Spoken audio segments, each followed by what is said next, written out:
It might not seem there's much to learn about how to work hard. Anyone who's been to school knows what it entails, even if they chose not to do it.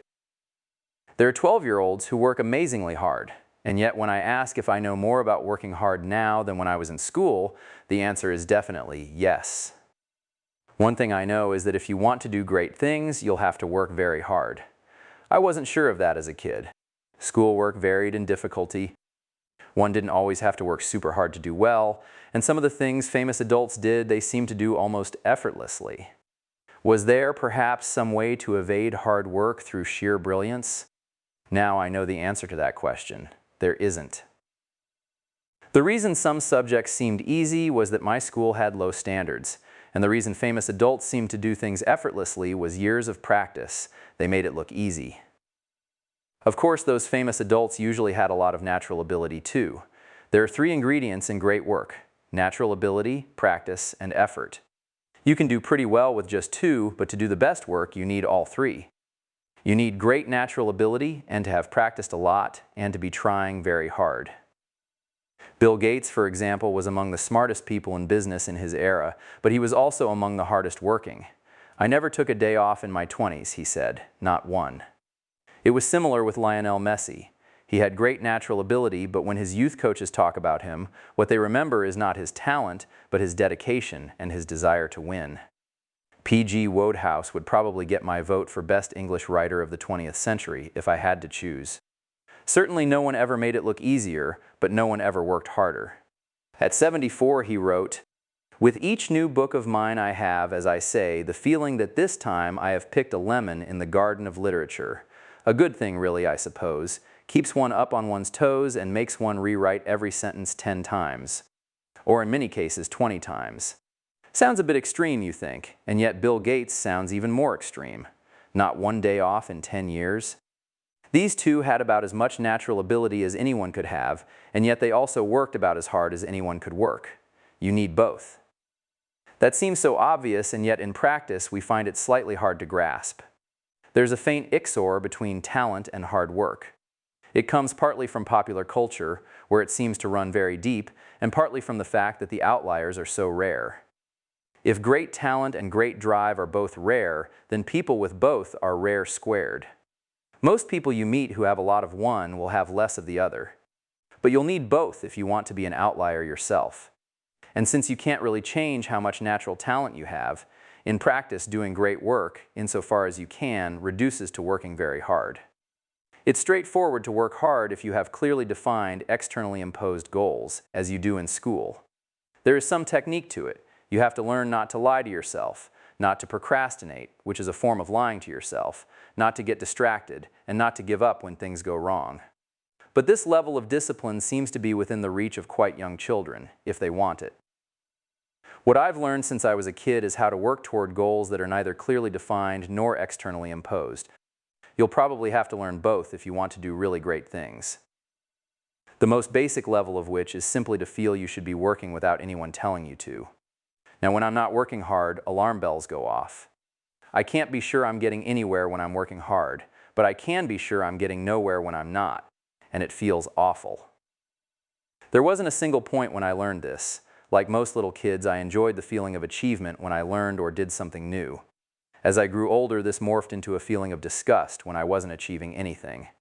The one precisely dateable landmark I have is when I stopped watching TV at age 13. Several people I've talked to remember getting serious about work around this age. When I asked Patrick Collison when he started to find idleness distasteful, he said, "I think around age 13 or 14. I have a clear memory from around then of sitting in the sitting room, staring outside and wondering why I was wasting my summer holiday. Perhaps something changes at adolescence. That would make sense." Strangely enough, the biggest obstacle to getting serious about work was probably school, which made work what they called work seem boring and pointless. I had to learn what real work was before I could wholeheartedly desire to do it. That took a while, because even in college a lot of the work is pointless. There are entire departments that are pointless. But as I learned the shape of real work, I found that my desire to do it slotted into it as if they'd been made for each other. I suspect most people have to learn what work is before they can love it. Hardy wrote eloquently about this in A Mathematician's Apology. I do not remember having felt as a boy any passion for mathematics, and such notions as I may have had of the career of a mathematician were far from noble. I thought of mathematics in terms of examinations and scholarships. I wanted to beat other boys, and this seemed to be the way in which I could do so most decisively. He didn't learn what math was really about till partway through college, when he read Jordan's Cours d'Analyse. I shall never forget the astonishment with which I read that remarkable work, the first inspiration for so many mathematicians of my generation, and learnt for the first time as I read it what mathematics really meant. There are two separate kinds of fakeness you need to learn to discount in order to understand what real work is. One is the kind Hardy encountered in school. Subjects get distorted when they're adapted to be taught to kids, often so distorted that they're nothing like the work done by actual practitioners. The other kind of fakeness is intrinsic to certain types of work. Some types of work are inherently bogus, or at best mere busy work. There's a kind of solidity to real work. It's not all writing the Principia, but it all feels necessary. That's a vague criterion, but it's deliberately vague because it has to cover a lot of different types. Once you know the shape of real work, you have to learn how many hours a day to spend on it. You can't solve this problem by simply working every waking hour, because in many kinds of work there's a point beyond which the quality of the result will start to decline. That limit varies depending on the type of work and the person. I've done several different kinds of work, and the limits were different for each. My limit for the harder types of writing or programming is about 5 hours a day, whereas when I was running a startup I could work all the time. At least for the 3 years I did it. If I'd kept going much longer, I'd probably have needed to take occasional vacations. The only way to find the limit is by crossing it. Cultivate a sensitivity to the quality of the work you're doing, and then you'll notice if it decreases because you're working too hard. Honesty is critical here, in both directions. You have to notice when you're being lazy, but also when you're working too hard. And if you think there's something admirable about working too hard, get that idea out of your head. You're not merely getting worse results, but getting them because you're showing off, if not to other people, then to yourself. Finding the limit of working hard is a constant, ongoing process, not something you do just once. Both the difficulty of the work and your ability to do it can vary hour to hour, so you need to be constantly judging both how hard you're trying and how well you're doing. Trying hard doesn't mean constantly pushing yourself to work, though. There may be some people who do, but I think my experience is fairly typical, and I only have to push myself occasionally when I'm starting a project or when I encounter some sort of check. That's when I'm in danger of procrastinating, but once I get rolling, I tend to keep going. What keeps me going depends on the type of work. When I was working on ViaWeb, I was driven by fear of failure. I barely procrastinated at all then because there was always something that needed doing, and if I could put more distance between me and the pursuing beast by doing it, why wait? Whereas what drives me now, writing essays, is the flaws in them. Between essays, I fuss for a few days like a dog circling while it decides exactly where to lie down. But once I get started on one, I don't have to push myself to work, because there's always some error or omission already pushing me. I do make some amount of effort to focus on important topics. Many problems have a hard core at the center, surrounded by easier stuff at the edges.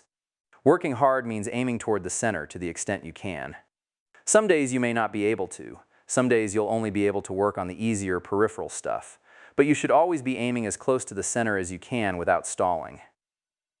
The bigger question of what to do with your life is one of these problems with a hard core. There are important problems at the center, which tend to be hard, and less important, easier ones at the edges. So as well as the small daily adjustments involved in working on a specific problem, you'll occasionally have to make big, lifetime scale adjustments about which type of work to do. And the rule is the same. Working hard means aiming toward the center, toward the most ambitious problems. By center, though, I mean the actual center, not merely the current consensus about the center. The consensus about which problems are most important is often mistaken, both in general and within specific fields. If you disagree with it, and you're right, that could represent a valuable opportunity to do something new. The more ambitious types of work will usually be harder, but although you should not be in denial about this, neither should you treat difficulty as an infallible guide in deciding what to do. If you discover some ambitious type of work that's a bargain in the sense of being easier for you than other people, either because of the abilities you happen to have, or because of some new way you've found to approach it, or simply because you're more excited about it, by all means work on that. Some of the best work is done by people who find an easy way to do something hard. As well as learning the shape of real work, you need to figure out which kind you're suited for. And that doesn't just mean figuring out which kind your natural abilities match the best. It doesn't mean that if you're 7 feet tall, you have to play basketball. What you're suited for depends not just on your talents, but perhaps even more on your interests. A deep interest in a topic makes people work harder than any amount of discipline can. It can be harder to discover your interests than your talents. There are fewer types of talent than interest, and they start to be judged early in childhood. Whereas interest in a topic is a subtle thing that may not mature till your 20s, or even later. The topic may not even exist earlier. Plus, there are some powerful sources of error you need to learn to discount. Are you really interested in X, or do you want to work on it because you'll make a lot of money, or because other people will be impressed with you, or because your parents want you to? The difficulty of figuring out what to work on varies enormously from one person to another. That's one of the most important things I've learned about work since I was a kid. As a kid, you get the impression that everyone has a calling and all they have to do is figure out what it is. That's how it works in movies and in the streamlined biographies fed to kids. Sometimes it works that way in real life. Some people figure out what to do as children and just do it, like Mozart, but others, like Newton, turn restlessly from one kind of work to another. Maybe in retrospect we can identify one as their calling. We can wish Newton spent more time on math and physics and less on alchemy and theology, but this is an illusion induced by hindsight bias. There was no voice calling to him that he could have heard. So while some people's lives converge fast, there will be others whose lives never converge. And for these people, figuring out what to work on is not so much a prelude to working hard as an ongoing part of it, like one of a set of simultaneous equations. For these people, the process I described earlier has a third component. Along with measuring both how hard you're working and how well you're doing, you have to think about whether you should keep working in this field or switch to another. If you're working hard but not getting good enough results, you should switch. It sounds simple expressed that way, but in practice it's very difficult. You shouldn't give up on the first day just because you work hard and don't get anywhere. You need to give yourself time to get going. But how much time? And what should you do if work that was going well stops going well? How much time do you give yourself then? What even counts as good results? That can be really hard to decide. If you're exploring an area few others have worked in, you may not even know what good results look like. History is full of examples of people who misjudged the importance of what they were working on. The best test of whether it's worthwhile to work on something is whether you find it interesting.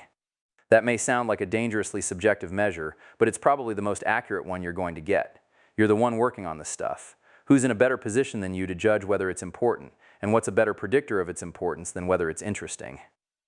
For this test to work, though, you have to be honest with yourself. Indeed, that's the most striking thing about the whole question of working hard, how at each point it depends on being honest with yourself. Working hard is not just a dial you turn up to 11. It's a complicated, dynamic system that has to be tuned just right at each point.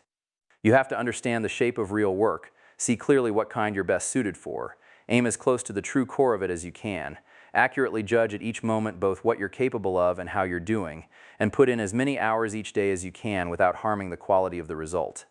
This network is too complicated to trick, but if you're consistently honest and clear-sighted, it will automatically assume an optimal shape, and you'll be productive in a way few people are.